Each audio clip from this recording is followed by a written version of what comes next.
Bismillahirrahmanirrahim. Assalamualaikum warahmatullahi wabarakatuh. Selamat pagi, salam sejahtera untuk kita semua. Kampus Merdeka, Merdeka Belajar.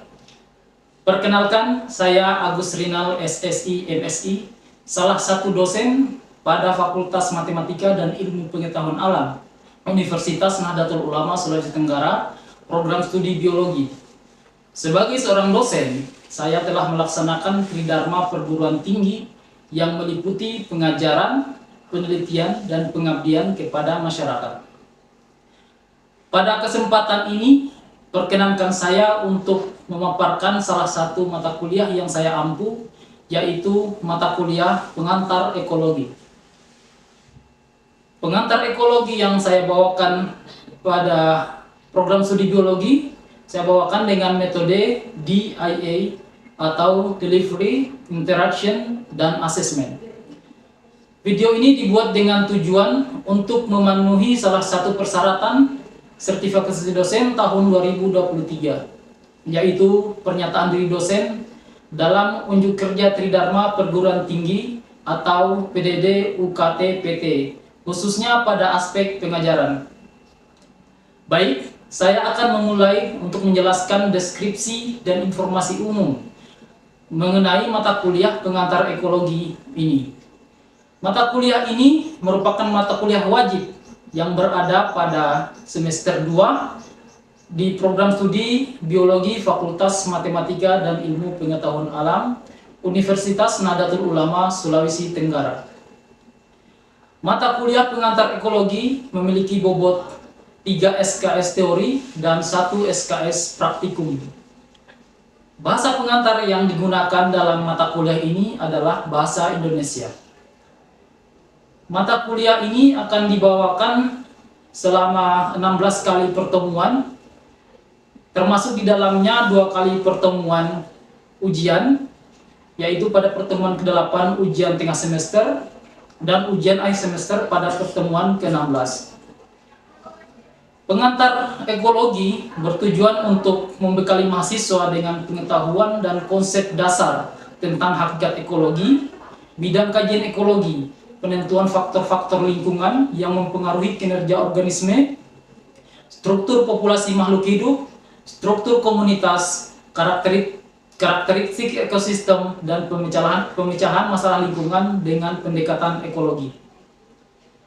Adapun capaian pembelajaran lulusan program studi biologi yang dibebankan kepada mata kuliah ini meliputi 1 CPL sikap, 1 CPL pengetahuan, 1 CPL keterampilan umum, dan 1 CPL keterampilan khusus dengan rincian sebagai berikut. Pertama, menunjukkan sikap bertanggung jawab atas pekerjaan di bidang keahliannya secara mandiri. Yang kedua, mengetahui pengetahuan tentang ekologi dan penerapannya.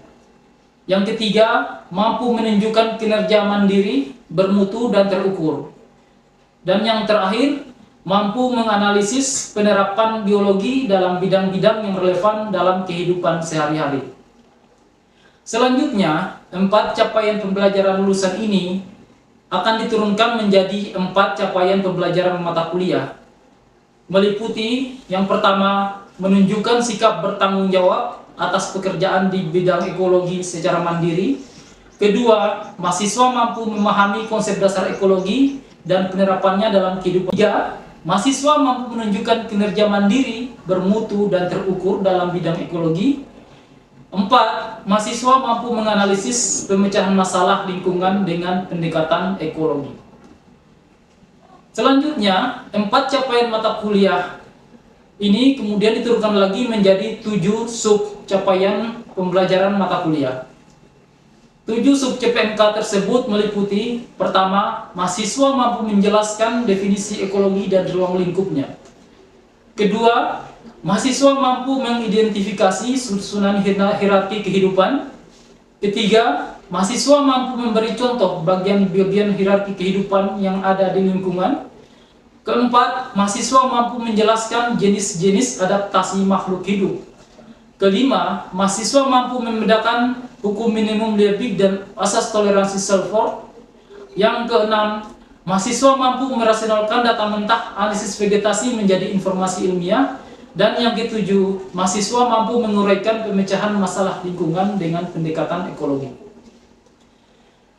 Capaian pembelajaran mata kuliah kemudian ditranslasi atau diterjemahkan ke dalam 6 topik bahasan yang meliputi: pertama, ekologi dan ruang lingkupnya; kedua, hierarki kehidupan; ketiga, adaptasi makhluk hidup terhadap lingkungan; keempat, hukum minimum dan asas toleransi; kelima, analisis vegetasi; keenam, pemecahan masalah lingkungan dengan pendekatan ekologi.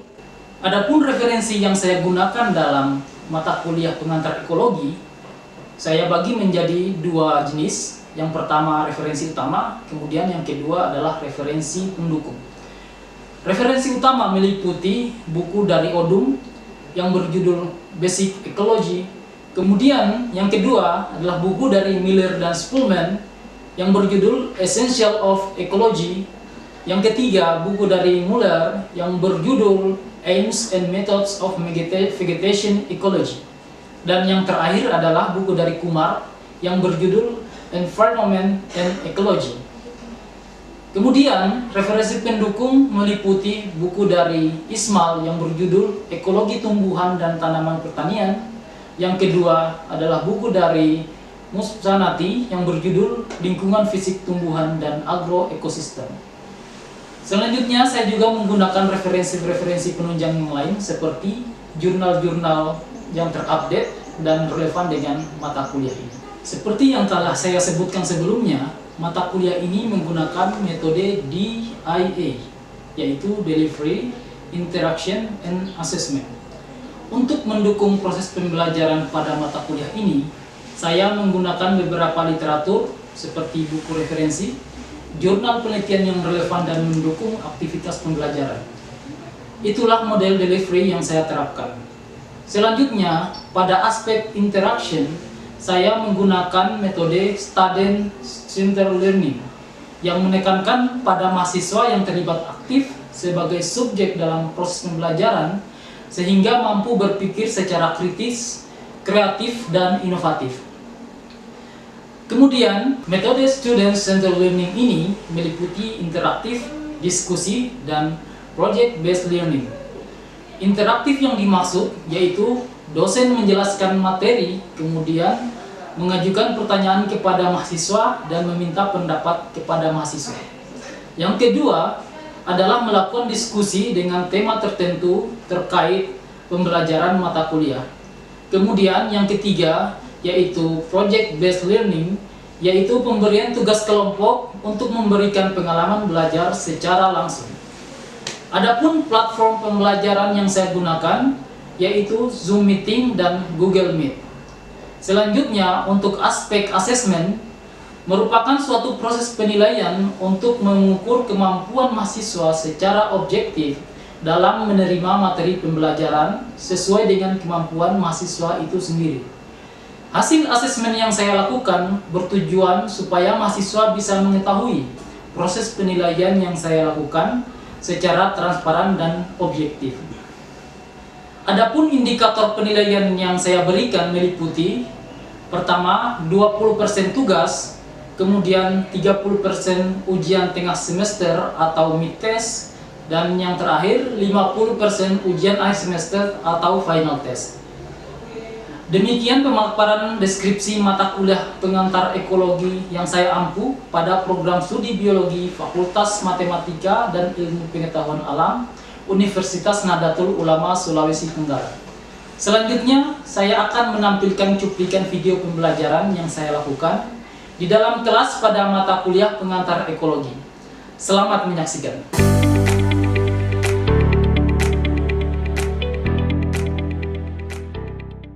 Bismillahirrahmanirrahim. Assalamualaikum warahmatullahi wabarakatuh. Waalaikumsalam warahmatullahi wabarakatuh. Selamat pagi teman-teman. Semangat ya. Baik, terima kasih.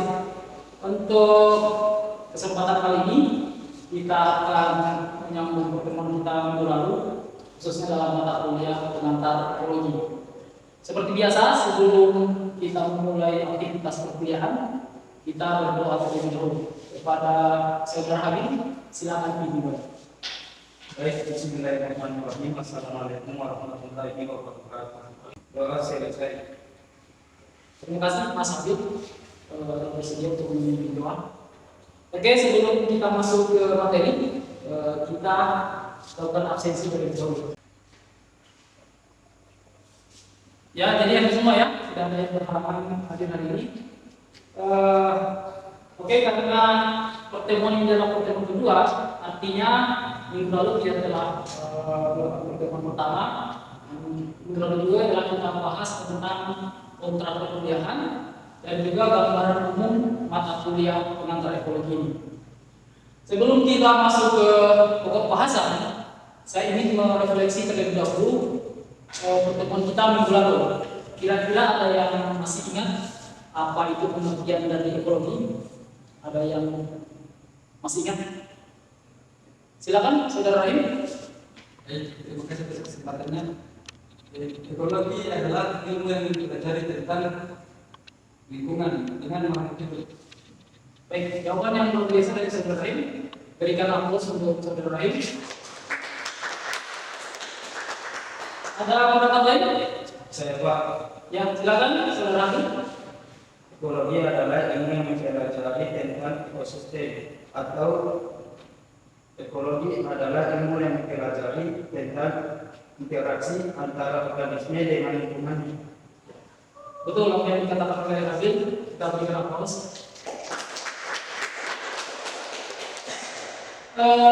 Untuk pengetahuan awal, sebenarnya ekologi itu memiliki banyak definisi, walaupun jika kita rangkum sebenarnya itu mengarah ke satu definisi khusus, yaitu ekologi adalah ilmu yang mempelajari tentang hubungan timbal balik antara makhluk hidup dengan lingkungannya. Beberapa kali juga mengatakan bahwa ekologi adalah ilmu yang mempelajari tentang ekosistem, dan beberapa ahli yang lain mengatakan bahwa ekologi itu adalah ilmu yang mempelajari tentang lingkungan. Baik, kita lanjut. Nah, ada tujuan utama yang harus kita capai dalam pembelajaran hari ini. Yang pertama, teman-teman mahasiswa harus mampu menjelaskan definisi ekologi. Kemudian yang kedua, teman-teman mampu menjelaskan ruang lingkup ekologi.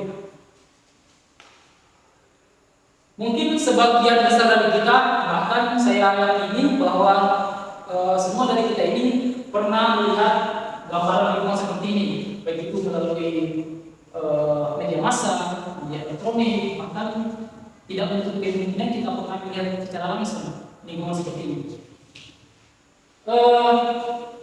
Ini adalah jenis-jenis lingkungan atau ekosistem yang ada di alam, yang ada di muka bumi ini. Yang pertama itu ada ekosistem mangrove, kemudian yang kedua ada rumput yang banyak usahanya itu, kemudian ada ekosistem tanah yang sendiri, kemudian ada ekosistem burung, dan ini namanya ekosistem tahu yang main salurnya. Ya, ini namanya tundra. Tapi nanti kita bahas di pembahasan selanjutnya. Nah, ini seperti yang saya katakan tadi bahwa ekologi itu memiliki banyak definisi dari beberapa ahli yang menelitinya. Tapi secara etimologis, secara asal usul kata, ekologi itu terdiri dari dua subkata. Ini berasal dari kata bahasa Yunani, yaitu eko berasal dari kata oikos atau habitat, kemudian logos atau ilmu. Karena segala sesuatu atau semua kata yang terakhir dengan kata logi itu biasanya berkaitan dengan ilmu atau pengetahuan. Contohnya sosiologi ilmu yang mempelajari tentang sosial, kemudian antropologi ilmu yang mempelajari tentang manusia, misalnya.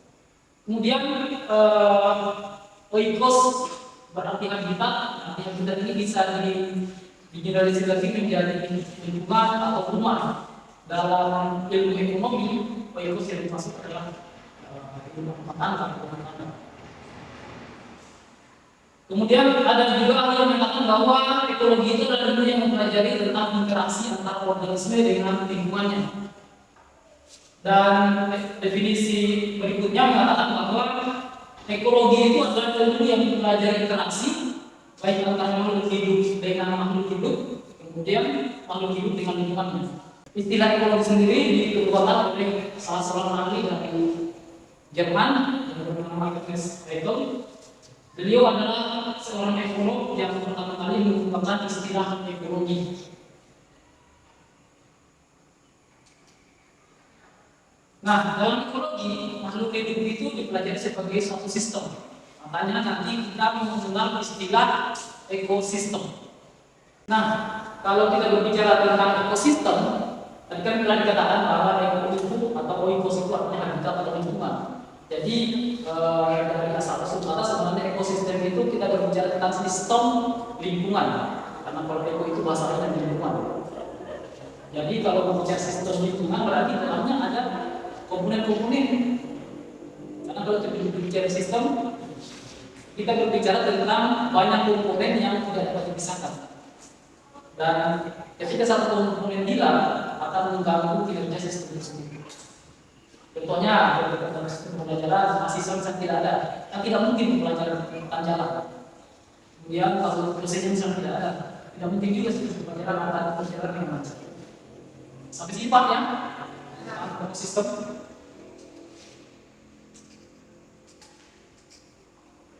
Nah, ini tadi yang saya katakan sebelumnya bahwa banyak ahli yang mendefinisikan ekologi menurut pendapatnya masing-masing. Tapi pendapat yang dikeluarkan atau yang disebutkan oleh para ahli ini tentu saja berasal dari penelitian-penelitian yang telah mereka lakukan. Tidak asal begitu saja dari pikiran mereka. Yang pertama, menurut Magnus Hegel tadi, salah seorang ekolog asal Jerman yang pertama kali mengembangkan istilah ini. Ekologi adalah ilmu pengetahuan komprehensif, artinya jadi pengetahuan yang menyeluruh tentang hubungan organisme terhadap lingkungan hidupnya. Kemudian menurut Rodin bahwa ekologi itu merupakan ilmu yang mempelajari tentang struktur dalam sosial atau the study of the structure and function of nature. Kemudian menurut Tyler Miller, dia mengatakan bahwa ekologi adalah ilmu yang mempelajari hubungan timbal balik. Kata kuncinya di sini adalah hubungan timbal balik. Ada interaksi, artinya yang itu bukan hanya organismenya, tapi juga lingkungan memberikan interaksi atau aksi balasan terhadap makhluk hidup.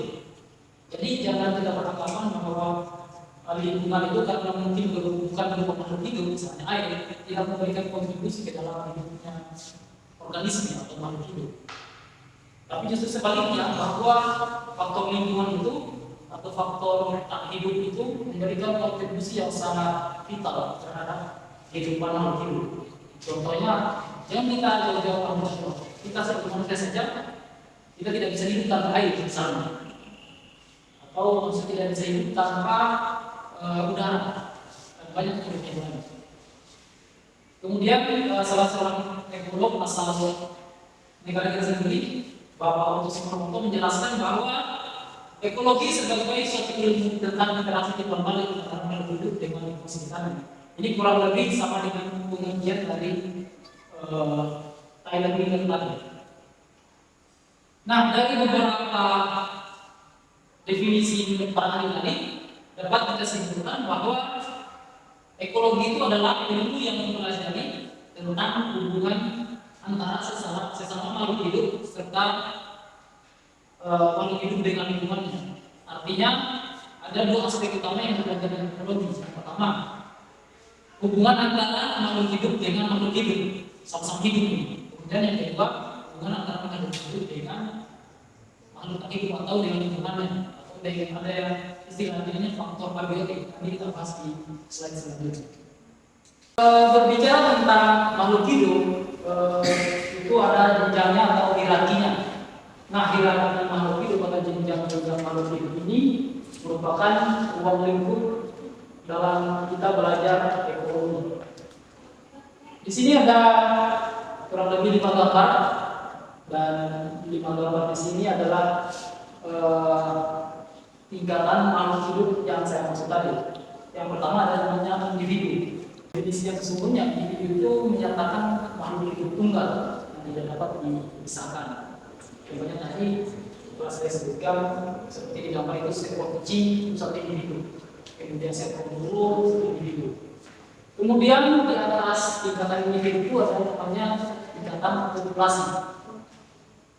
Kalau berbicara populasi, ini adalah kumpulan dari beberapa banyak individu yang sejenis, jenis yang sama atau spesiesnya sama. Contoh dalam contoh ini adalah populasi apa ini? Oke. Jadi contoh populasi banyak ya. Untuk hewan, cuma juga misalnya populasi alang-alang, misalnya populasi apa dan lain sebagainya. Oke. Kemudian selanjutnya ada yang disebut dengan komunitas. Ada yang bisa memberikan pendapat terkait komunitas atau bisa deskripsi tentang komunitas ini kita apa gitu. Artinya di tingkatannya di atas populasi tadi. Ada? Silakan. Jadi komunitas itu adalah sekumpulan organisme. Oke. Sehingga organisme itu bisa berinteraksi secara langsung dari satu ke yang lain. Makanya kayak di gambar itu ada singa, ada berapa, kita bisa saling berinteraksi. Itu satu komunitas. Terima kasih atas pendapatnya. Jadi kalau berbicara komunitas itu satu tingkat di atas populasi. Jadi apa yang membedakan dengan populasi? Sebenarnya kalau komunitas itu adalah kumpulan dari banyak individu juga, tapi yang membedakan dengan populasi kalau populasi itu cuma satu jenis. Kalau komunitas itu banyak jenis. Pokoknya lebih dari 2 jenis. Yang sini ada populasi populasi apa, populasi singa, populasi bison dan lain-lain. Kalau tadinya kata-katanya di dalamnya interaksi itu nanti kita berbicara satu tingkat di atasnya, berbicara ekosistem. Jadi kita review sedikit bahwa individu itu adalah makhluk hidup tunggal, tidak berpisahkan. Kemudian populasi itu kumpulan dari individu yang sejenis. Kalau komunitas adalah kumpulan dari populasi dari jenis yang berbeda.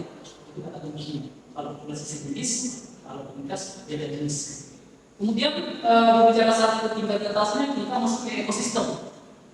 Kalau berbicara tentang ekosistem, itu di dalamnya sudah pasti ada individu, populasi, komunitas. Tapi apa yang menjadi ciri khas ekosistem? Kalau komunitas tadi itu hanya berbicara tentang makhluk hidup saja, makhluk hidup jenisnya. Kalau berbicara tentang ekosistem, karena berbicara sistem besar, itu kita berbicara interaksi yang katakan tadi. Interaksi antara makhluk hidup yang sama dengan makhluk hidup lain, interaksi antara makhluk hidup dengan lingkungannya, itu kita berbicara di ranah ekosistem. Ada sebuah kita bicara tentang interaksi, kemudian berbicara dengan lingkungan untuk ekosistem. Kemudian ada tingkatan terakhir yang paling besar, yang paling tinggi, ada yang dinamakan dengan biosfer. Biosfer. Disederhanakan, biosfer itu adalah kumpulan dari seluruh ekosistem yang ada di bumi. Itu namanya biosfer. Mau itu ada tumbuhannya, ada hewannya, kemudian ada mikrobanya, organisme, dan lain sebagainya. Nah, berbicara tentang ekosistem atau tentang lingkungan, ada 2 komponen utama yang perlu kita ketahui. Pertama ada komponen abiotik, yang kedua ada namanya komponen biotik. Ini cuma satu titik yang membedakan. Ada yang pertama, ini yang bedanya ada tidak ada namanya. Kalau komponen abiotik itu adalah komponen lingkungan, biasanya tidak berkembang hidup. Contohnya apa? Yang digambarnya tentang tanah. Itu masuk komponen biotik. Kemudian contohnya air, udara, suhu, kelembaban, ketinggian, itu masuk komponen abiotik. Kemudian yang kedua ada namanya komponen biotik. Kalau komponen biotik itu adalah komponen lingkungan yang terdiri dari makhluk hidup. Kalau berbicara makhluk hidup dalam ilmu ekologi atau biologi secara umum, apa saja yang masuk makhluk hidup? Hewan, tumbuhan, bakteri, jamur. Pokoknya seluruh makhluk hidup itu masuk dalam komponen biotik. Nah, di dalam lingkungan atau dalam ekosistem, kedua komponen ini saling berinteraksi untuk saling mendukung. Contohnya misalnya ketika kita melihat seorang petani membuka sawah, biasanya kan tanahnya dikasih pupuk dulu. Pupuk itu kan cuma komponen abiotik, kimia seperti itu. Nah, itu akan mendukung kesuburan tanah di situ dan membantu pertumbuhan dari tumbuhan yang ditanam oleh petani. Dalam hal ini kampanye seperti itu, interaksi sederhana dari komponen biotik dan biotik seperti untuk manusia, untuk makanan, untuk minuman, untuk udara, untuk tanah, untuk pijak.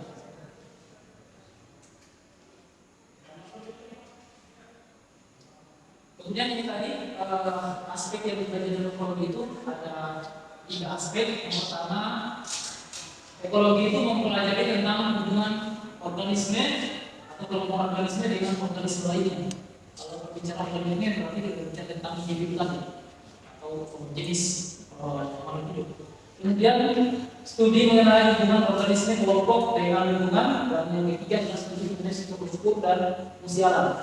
Jadi ada 3. Yang pertama makhluk hidup dengan makhluk hidup dengan lingkungan, kemudian struktur dan fungsi alam. Ada sekitar 5 prinsip ekologi yang harus teman-teman ketahui. Yang pertama adalah namanya interaction atau interaksi. Kalau bicara interaksi berarti harus ada 2 pihak yang saling berhubungan atau saling berinteraksi. Jadi dalam lingkungan harus terjadi seperti itu. Kemudian yang kedua adalah namanya interdependence atau saling ketergantungan.